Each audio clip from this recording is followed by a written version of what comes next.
morning, friends. I hope you're doing well. It's been a super long time since I filmed for this channel, but today I was going to make a video in French and I was like, hey, this video could probably be pretty useful for expats living abroad that are coming to France or anywhere else in Europe or anywhere else in the world, really. This is definitely something you should check before you move. I'm going to explain to you why my American driver's license is basically worth nothing in France and why I'm not legally allowed to drive here. Yes, I'm not actually happy. So I'm a mom of 2 kids. I don't really need to drive because I've been lucky enough to live in Grenoble, Lyon, and Montpellier, 3 cities that have really excellent public transportation systems, at least compared to the States. Somebody in my comments last time was like, no, Grenoble's terrible, and I was like, compared to what we had near Vegas, it's a lot nicer. I'm very happy with it, and I've never really needed to have a car. And in the situations where we do need a car, either somebody else drove us, or right now my husband actually has a car as he needs one for work, and I don't ever need to borrow it, but sometimes if we go grocery shopping or whatever, he'll take the car. And I haven't really needed it. I've been able to get away with not having one, but I'm 28 years old. I feel a little incompetent not having a up-to-date driver's license and not being allowed to drive in the country where I live. Am I like totally overblown right now? Let me check that out. Okay. Ooh, now I'm dark. When you move abroad, the first thing you need to check is if your driver's license will transfer. Driver's licenses from many states, including Nevada and Utah, do not transfer automatically in France. You have to redo the whole system. You have to do... Since filming this video, I have been informed that if you have a foreign driver's license, you're actually allowed to skip the 20 hours and you just have to take as many hours as the driving teacher tells you you need. You don't have to go through the whole thing. But most driving schools will not do this for you because first of all, they'll tell you that's not true. It doesn't exist, even though, yes, it does. They want you to pay for the full 20 hours because they make a lot more money. So let's be just clear about that. But definitely something to look into. My driver's license is no longer valid. Otherwise, I would have taken advantage of this, but it's a good thing to know. The driver's ed, the test to get your learner's permit or whatever, and then you have to do driving classes, at least 20 hours worth in France. Every country will be different. And then you have to pass the actual driver's test. I've been living in France for 7 years now, at least? And maybe you're thinking, why have you been living in France for 7 years and not taking your driver's ed test? That's a little stupid. Here's the reason, and a few things you need to keep in mind in case you're ever planning on moving to France or anywhere else in the world. This might apply to you as well. So the first year that you're in France as an American citizen with an American driver's license, you can drive for 1 year, no worries, with your old license, no problem. And then you either need to exchange it for a French license or redo the whole system, go through all of the hullabaloo and pay loads of money to get a French driver's license. I, of course, after my first year was like, cool, I'll just exchange this. That would be easy. I go to exchange it and guess what? No, because they don't take driver's licenses from Nevada. There's a whole list of states they don't take them from and a whole list of states they do take them from. If you're lucky enough to come from one of the do states, they'll just take it, switch around, takes a few months for all the paperwork to go through, and you get your French driver's license. Yay, happy, go lucky, wonderful, it's beautiful. You are very lucky. Is my shirt dirty? I have 2 children, so my shirt is dirty. That's totally normal and absolutely what happens every single day of my life. Around this time, I also was like, okay, well, maybe I'll just retake the test here. That won't be too complicated.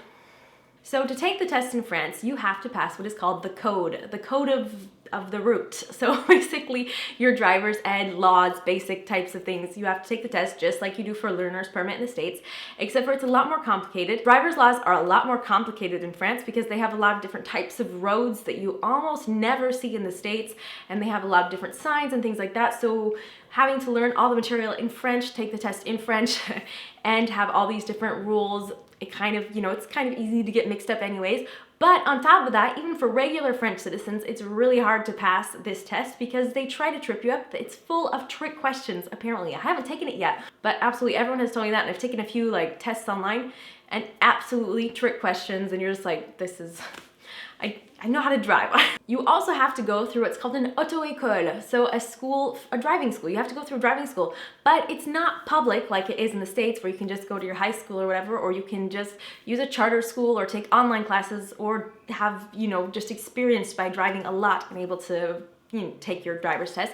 No, you have to take at least 20 hours with a certified driving school. These driving schools cost about 1,000 euros. So that's gonna cost you quite a bit of money, a lot more than you're used to paying in the States for a driver's license. Basically, you're going to take your first 20 hours of classes, and if after the first 20 hours of classes the teacher does not approve and is like, no, you need more training before you take your test, you have no choice. You can't just be like, no, I know how to drive, go away and take the test by yourself. No, you have to wait till he approves. So you could end up taking 35, 40, 45 hours of classes. I was talking to a girl who spent 3,000 euros on driver's ed classes before she was able to take her test. Then of course you go to take your test and maybe you're thinking, I know how to drive, this is no big deal, I should totally be fine on the test.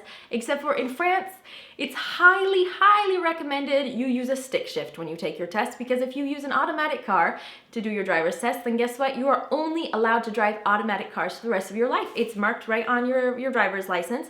It's gonna be noted on there that you're only allowed to drive automatic cars, and that kind of sucks since most of the cars that they sell in France are stick shift. I only drove stick shift maybe once or twice back in the States. My dad had a stick shift car at one point and he tried to teach me, and I made him really mad because I was like, this is the stupidest thing ever, and I wasn't making a lot of effort basically.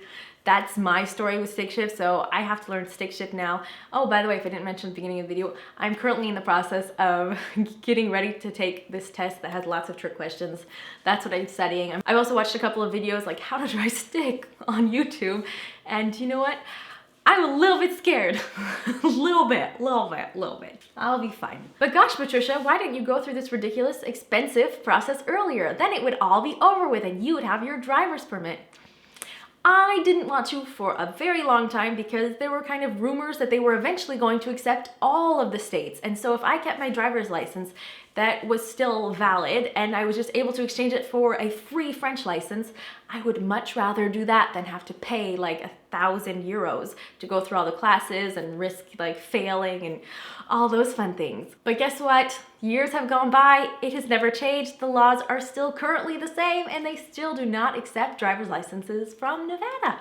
So that's reason number one. Reason number two is my driver's license expired when I was 24. I am now 28, so it's been expired for 4 years, which means a few things. It means I haven't driven for quite a few years and I probably, you know, could benefit from a few classes. That would probably be best for me and for everyone else that's on the road. And even if they did change the law now, it would be too late because my driver's license is no longer valid. So I absolutely have to go through, take all the classes and everything.